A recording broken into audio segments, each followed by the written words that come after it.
si Rose kasi pagod daw siya sa mabigat talaga siguro yung ano. Mabigat nasubok. Mabigat. Mabigat yung kahoy.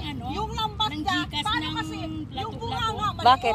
Yung sa kanya lahat nabili katawan malaki. Yun ang kanyang ano eh. Malapad. Siya ang nagtitinda. May ano kasi yan, may mga rolls kasi yan silang mga kayang mga yung ilalim, lalagyan mo ng ano yung bato na bilog na maliliit. Oo, dito. Yung pabigat niya para pag pamato. mabigat. Pamato. Di mas lalong mabigat kung lalagyan ko pa. Pero makukuha naman ang isda ng marami. Ayan guys, ang huli namin guys, oh. Yan, nakita nyo yan, Ganyan ang mga buhay OFW. Kung may tiyaga, may nilaga ka. May lalagay. Tumutulog yung akala mo umiihi. Bahala na lang. Wala.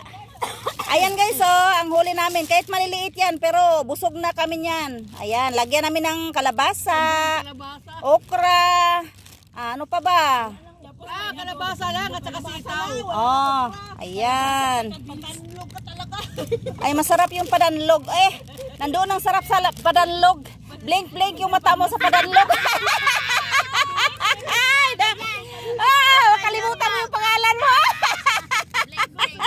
Makalimutan yung pangalan mo.